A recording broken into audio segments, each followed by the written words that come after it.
Qué bueno que están de nuevo con nosotros. Nos gusta muchísimo tener la oportunidad de compartir estos espacios con todos ustedes que están ahí siguiendo todos los procesos en los que podemos acompañarles desde Tasa, Estrategia y Táctica para que mejoren sus niveles de comunicación, sus formas de comunicación. Y hemos hablado mucho de lo que comunicamos sin hablar, de que esta es una frase bastante célebre, somos vallas ambulantes. ¿Y qué es lo que decimos o lo que comunicamos cuando no estamos hablando? Eso es algo que quisiera que ustedes allá al otro lado de la pantalla se pregunten, porque normalmente lo que comunicamos es lo que estamos pensando. Y de ahí la necesidad de que empecemos a pensar mejor, de que tengamos higiene mental. Esta es una frase que usamos mucho aquí en Tasa y que se nos hace muy necesaria teniendo en cuenta que la higiene mental significa mejorar lo que comunicamos con nuestro cuerpo cuando no estamos hablando. Y entonces nos fuimos, ustedes ya lo saben, a ver qué comunican los líderes. Eso que comunican los líderes hoy en una época en la que tanto necesitamos de buenos líderes, pues es definitivamente lo que piensan. Y en esta ronda de líderes en tiempos de pandemia, hoy tenemos al doctor Giovanni Meza. Él es presidente de Audifarma, una de las empresas más importantes de Risaralda y de Colombia, y además que está en uno de los sectores que definitivamente son protagonistas durante estos tiempos. Desde hace 2 meses para acá la salud es un tema que a todos nos ocupa. Doctor Giovanni, ¿cómo está? Qué bueno tenerlo con nosotros. Muy bien, Claudia, muchas gracias por este espacio, esta oportunidad de compartir contigo y con quienes nos vean. Claro que sí, es siempre un placer estar aquí compartiendo contigo una conversación. Muchas gracias por estar y por venir. Doctor Giovanni, nos hemos estado preguntando mucho qué va a pasar, la gente está preocupada sobre qué va a pasar. Yo quisiera empezar con lo formal, con esa percepción que usted tiene de lo que va a pasar en el próximo año tal vez, y especialmente en el área suya, en el área de la salud.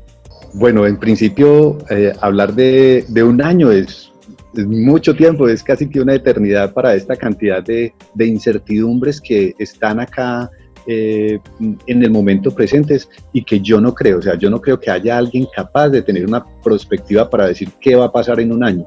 Acá escasamente nos estamos moviendo casi en el día a día y en el semana a semana.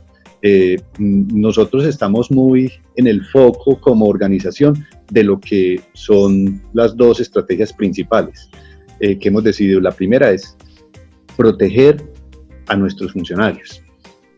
En la medida en que nuestros funcionarios estén con los elementos de protección, con todas las medidas que hemos decidido para que ellos estén bien, nosotros como organización podemos avanzar en cumplir esta función de seguir entregando esperanza de vida a millones de colombianos como lo hacemos cada mes. Y la segunda estrategia es ver cómo hacemos para poder llegar al domicilio de todas estas personas vulnerables. Nosotros hoy día tenemos un reto enorme porque, solo por darte una cifra, en este momento son casi 20.000 personas mayores de 70 años las que nosotros tenemos que atender diariamente en nuestros servicios de dispensación, pero que ya no son en nuestros servicios de dispensación, sino que debemos programar cada uno de esos domicilios. Entonces, este reto de que antes esas 20.000 personas venían a más o menos 600 centros de atención que tenemos para atenderlas, y ahora tenemos, como yo lo digo, que cumplir casi que 20.000 citas a ciegas y programar con el asegurador, el paciente, contactarlo, desarrollar toda una estrategia para lograr que eso se dé. Hoy día ya tenemos días de 15, 16.000 entregas diarias en los domicilios en todo el país y estamos entregando cifras que eran impensables hasta hace algunas semanas. O sea, ya en el acumulado superamos de paso a las 300.000 atenciones y ya estamos acercándonos a 400.000 atenciones en los domicilios de los usuarios nuestros. Y eso es muy importante porque, de hecho, usted lo ha dicho, no se había nadie percatado de que íbamos a necesitar esto en algún momento y las empresas apenas si están en el proceso de adaptación. Apenas vamos, o sea, digamos que una de las cosas que que más me ha parecido interesante en este tiempo es este. A mí me gustan mucho los retos y digamos que nosotros como organización teníamos una meta de poder ver cómo aumentábamos la cantidad de entregas a domicilio antes de hecho de la pandemia. Cómo hacíamos para que finalmente el usuario, a partir de nuestra aplicación, de nuestra app, pudiera entrar, mirar su autorización y programar la entrega, ya sea en un horario específico en el centro de atención o en el domicilio donde él permanece. Entonces, digamos que esto nos llegó y nos retó a todos y estamos muy satisfechos en términos de que, bueno, con una presión mucho mayor hemos logrado responder a muchos colombianos. Sabemos que el camino que tenemos todavía es un camino largo, que hay algunos casos que evidentemente en este masivo no alcanzamos a coordinar y a conciliar entre el usuario, el asegurador y nosotros ese proceso de atención, y que lo estamos afinando día a día. Tenemos unos mecanismos a partir de los cuales pues nosotros con las bases de datos buscamos al asegurador los datos de ese paciente, creamos en nuestra página web también un formato para que el usuario pueda darnos sus datos de su prescripción, subir su fórmula y darnos su dirección y su teléfono, y nosotros llevar al domicilio de esa persona sus medicamentos.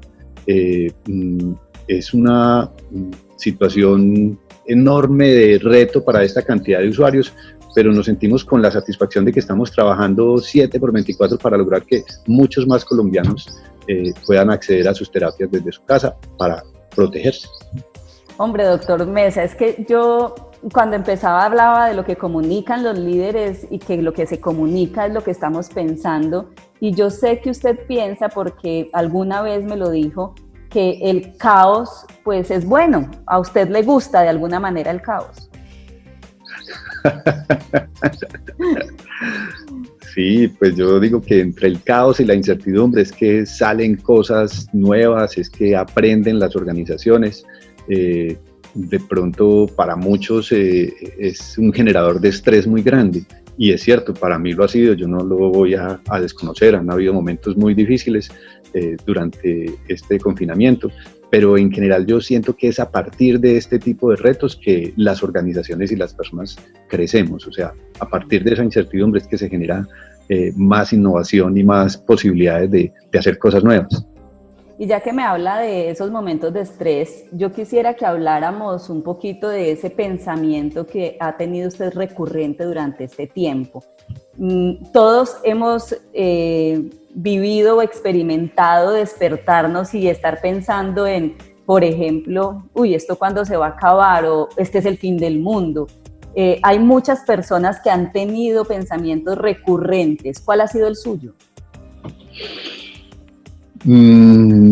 Pues siendo muy honesto, la frase o la palabra que más recurrente ha sido durante estos días ha sido la humildad, porque yo creo que en medio de esto, leía dentro de las N cosas que he leído, un artículo de Ramonet, un periodista cubano, que hizo una descripción muy extensa, y él decía que es increíble cómo un ser que no está ni vivo ni muerto, porque eso es un virus, de un tamaño en donde nos ufanamos a ratos de hablar de la nanotecnología, de dónde estamos llegando, como alguien tan pequeño que necesita de otro ser vivo, pues nos tiene a todos finalmente en jaque. Entonces creo que la humildad siempre es esa palabra que nos va a permitir volver como a nuestro centro para ver a partir de las situaciones que se presenten y entender que no todas las cosas las sabemos ni las conocemos. El profesor Wasserman escribía una columna excelente este viernes pasado que hablaba precisamente de eso, de cómo se necesita una alta dosis de humildad para lograr encontrar en medio de las diferentes perspectivas esa claridad de que no todo lo sabemos. Entonces, para mí ha sido eso, o sea, encontrar allí en esa palabra de la cual creo que todos necesitamos seguir construyendo más y más dosis de humildad. Es una cosa muy compleja porque este ego nos domina y nos hace creer a ratos pues que hemos logrado muchas cosas, pero hay que volver a reconocer que en general es más lo que desconocemos que lo que conocemos. Además hay que empezar a entender que el error hace parte de la vida. Nos cuesta demasiado equivocarnos a los seres humanos, ¿no, doctor Mesa?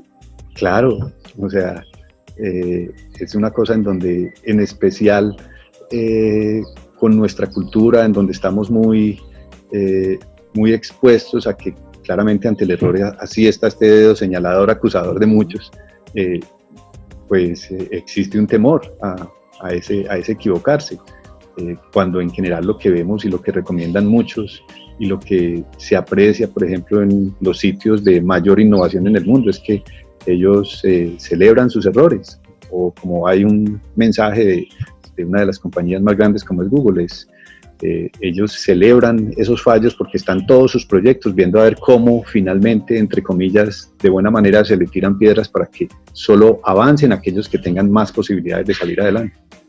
Es necesario empezar a entender que el error hace parte de la vida, tiene usted toda la razón. Doctor Mesa, durante este tiempo que pues ha sido de encierro para la gran mayoría y para los que hemos decidido cuidarnos y hemos tenido esa conciencia, porque hay que decirlo, lamentablemente no todos han tenido el mismo ejercicio. ¿Qué ha llegado nuevo a su vida como rutina y usted qué ha decidido sacar de su vida que antes era parte de su rutina? Bueno, digamos que lo más maravilloso para mí es esta posibilidad del teletrabajo. Nosotros como organización, siempre antes de la pandemia estábamos viendo cómo avanzábamos en el teletrabajo. En nuestras sedes administrativas de la ciudad de Bogotá y acá en Pereira alcanzamos a tener casi unas 1.500 personas. Y en teletrabajo antes de la pandemia teníamos casi 100 personas. Entonces, hacer ese cambio tan dramático de pasar de casi 100 personas a 1.500 personas como hoy día tenemos en teletrabajo, fue una cosa muy retadora. Y para nosotros esta posibilidad, o sea, para mí, que acá en este momento puede llegar alguna de mis hijas a darme un saludo y un abrazo, o sea, eso no tiene precio, pues eso es una cosa absolutamente maravillosa, tener esa posibilidad. Adicionalmente, creo que en este tiempo he tenido la posibilidad de compartir más con el resto de mi familia, porque estamos como que todos mucho más cerca, a pesar de estar físicamente separados, estamos mucho más comunicados.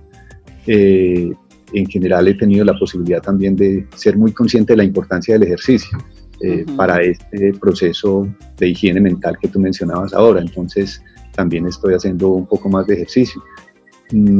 Yo he tenido la convicción de que este momento es un momento en donde lo que estamos haciendo es que nos estamos protegiendo, o sea, hay una clara recomendación que necesitamos protegernos, no solo nosotros, sino proteger a las personas más vulnerables, que son las que pueden tener más riesgo de que nosotros las contagiemos. Entonces hay que actuar en consecuencia, estar pensando de que no estamos encerrados, no, ese mensaje de que este encierro, no. Yo siento que lo que estamos haciendo es que nos estamos protegiendo. Bueno, entonces ha incluido en su vida diaria el teletrabajo y el ejercicio, pues más consciente. ¿Y qué ha sacado, Doc? ¿Qué he sacado? No sé, diríamos que los momentos de mayor estrés y de mayor exteriorización del estrés. Yo he estado, gracias a que también he hecho un poco más de meditación en este espacio de tiempo, con algo más de autoconciencia, o sea, cada día ese proceso es un proceso muy retador. Hay momentos donde en definitiva no se logra, pero siento que en esa autoevaluación que yo hago diario, hay momentos donde lo logro y son muchos más. O sea, es la percepción que tengo. Bueno, hablemos de los miedos. Este es un tema que a las personas no les gusta mucho hablar y de hecho les da miedo hablar de sus miedos. ¿Cuál es el suyo, doctor Giovanni Mesa? No, el miedo es que finalmente alguien de nuestra familia se contagie.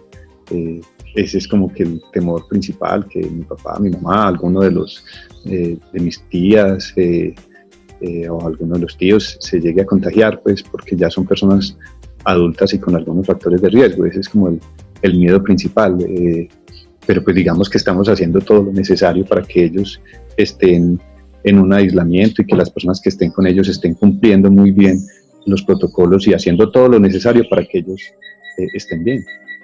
Y cuando ese miedo le ha llegado, digamos, a su cabeza, a su cuerpo, ¿usted qué hace para sacar los miedos de su vida? En general hay una palabra que yo uso con mucha frecuencia que es parar. O sea, cuando uno tiene una emoción o un sentimiento que no es el que le permita a uno estar bien como es el miedo, pues lo que uno tiene que hacer es parar. O sea, parar nos permite a todos como que volver otra vez a mirar hacia este interior de cada uno, que es donde están las respuestas. Entonces, pues cuando estamos así, paramos, hacemos esa pausa pues para respirar, y eso ayuda a que volvamos otra vez a estar nuevamente en equilibrio. ¿Y ha tenido días de desesperanza?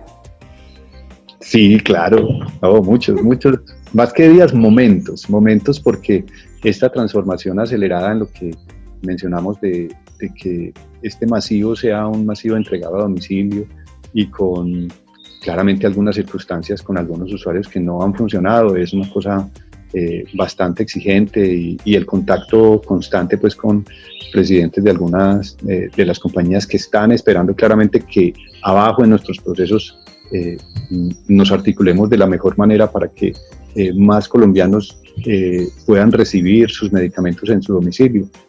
Claramente han habido momentos muy difíciles, muy duros. ¿Y cómo lo supera? Cuando uno le llega la desesperanza, ¿también para o Sí, más bien también. actúa? No, yo bueno, algunos también de los del equipo me reconocen que cuando las situaciones están más difíciles es cuando a mí me ven más tranquilo. Eso sí que es importante, la tranquilidad y el... Entonces, pues en realidad yo cuando estamos en esos momentos, de hecho en muchas ocasiones cuando yo me evalúo, yo digo que es absurdo como con cosas muy pequeñas en un momento determinado no se alcanza a tener toda la conciencia para estar más tranquilo, pero cuando las cosas están más difíciles, en general es cuando yo logro saber que necesito estar con toda la conciencia y la tranquilidad de que ese momento es un momento para que yo esté bien, a fin de encontrar las ideas entre todos y con el concurso de todos para lograr avanzar en lo que queremos hacer. Claro que sí, son los momentos que necesitamos en Colombia de los líderes de las empresas, porque doctor Mesa, mi siguiente pregunta es esa, ¿usted qué cree que hoy es lo que las empresas de Colombia, que por supuesto se mantienen estables, deberían hacer por el país? Hablo de las que se mantienen estables porque pues ya sabemos que son muchas las que han llegado a la decisión incluso de cerrar. ¿Qué es lo que se debe hacer por parte del sector empresarial en Colombia en este momento por Colombia? No, Claudia, es lo que yo creo y siento que necesitamos hacer, es no desfallecer. O sea, es muy complejo y de pronto muy fácil para uno decirlo porque no conoce las situaciones de muchos otros empresarios, pero yo sí estoy completamente convencido de que los que hemos decidido estar en un proceso de emprendimiento como inicio de esta empresa, en algún momento necesitamos tener esa capacidad de resiliencia para poder afrontar este tipo de situaciones. Nosotros, este es el momento por el que nos van a juzgar. Nosotros como empresarios necesitamos darlo todo, o sea, utilizar de hecho lo que tengamos en algún momento determinado de reservas para poder honrar ese compromiso que tenemos con nuestros empleados, con nuestros proveedores, porque eso es lo que se requiere para un momento tan complejo como este. Entonces, los empresarios necesitamos entender eso, que no podemos desfallecer y que al contrario, nuestra sociedad y nuestro país necesita de todos nosotros. Yo sé que hay sectores y situaciones muy complejas. Leí ayer a uno de los columnistas hablar de que el sector del turismo es una de los sectores más afectados. Son casi 2 millones de colombianos que de forma indirecta reciben recursos de parte del turismo y sabemos lo que está pasando en este momento. Yo creo que allí el reto es mucho mayor para ver cómo se utilizan esos recursos con otras orientaciones. Pero en definitiva yo creo que aquí entre todos necesitamos buscar la manera de ver cómo damos lo mejor de sí para salir adelante. Oiga, doctor Mesa, en estos días estaba viendo un meme que me llegó a mí, bueno, de eso que tanto llega por estos días al celular y a las redes sociales, que decía que hoy le llamamos reinventarnos a lo que en el pasado le llamábamos rebusque. Y sí, tiene mucha razón. Hoy, ¿a cuántos estamos viendo hoy vendiendo tapabocas, por ejemplo? ¿Usted qué piensa de esa frase? Y sobre todo piensa que igual el rebusque es una manera de mover la realidad y la economía y la sociedad en Colombia. Absolutamente de acuerdo. O sea, nosotros en el tema de los tapabocas hemos recibido muchas propuestas de gente que está desarrollando su actividad comercial en torno a todos estos elementos de protección. Y yo digo que es gente que está viendo esa oportunidad. Yo creo que en nuestro país esa capacidad de innovación y de creatividad es enorme. Nos falta de pronto un poco más de esa resiliencia, de ese insistir y persistir ante las adversidades. Pero yo estoy completamente convencido de que ese mensaje es un mensaje que debe movernos a todos a ese rebusque. Muchos critican la palabra hoy día reinventar porque ya está desgastada, entre comillas. Me parece apropiado este término, claro. Terminemos, doctor Giovanni, y yo le agradezco muchísimo que esté con nosotros, que nos cuente de sus pensamientos, y esto es algo en lo que queremos insistir, lo que uno piensa es lo que comunica cuando no está hablando con su cuerpo, y es necesario mantener esa higiene mental. Ese mensaje final para que los que nos están viendo y escuchando, pues trabajen en eso, en limpiar sus pensamientos, trabajar en ellos para que, pues por un lado comuniquen mejor, pero por otro lado, por supuesto, para que actúen de acuerdo a unos pensamientos menos negativos. Sí, Claudia, como yo te decía hace un rato, nosotros encontramos dentro de muchos de los mensajes que han llegado un mensaje que daba precisamente con mucha claridad esa orientación. No hay que quedarse en rumiar ese mensaje del encierro y de lo que no puedo hacer. Al contrario, hay que pensar para este momento qué es todo lo que yo puedo hacer. O sea, y yo encontré muchas cosas de las que yo puedo compartir con mi familia acá en casa, de jugar dominó, jugar tío rico, jugar muchas cosas que antes en su momento no habíamos encontrado. O sea, hay que ver de qué forma aprovechamos este momento del confinamiento para no estar rumiando en lo que constantemente, de hecho, algunos tratan de llevar a los otros hacia ese estrés mental mayor. Adicionalmente, insisto en que el ejercicio es una herramienta muy importante y necesaria. Y bueno, y yo creo que también, y que eso no sobra, aprovechar del humor. O sea, en ciertos momentos, pues, algunos de estos memes ayudan también a mitigar parte de lo que representa este confinamiento en el que nos encontramos y que ayudan a distender como tal los momentos. Entonces, el mensaje grande es que principalmente lo que estamos haciendo acá es protegiéndonos a nosotros y a todos. Y por supuesto entender que hay días buenos y hay días no tan buenos, pero que todos esos son parte de la vida. No podemos pensar que la vida va a ser color de rosa toda la vida, todo el tiempo. Así es. Gracias, doctor Mesa, por su tiempo. Un abrazo muy grande y muchas gracias. A ti, Claudia, muchas gracias. Que tengas un buen día.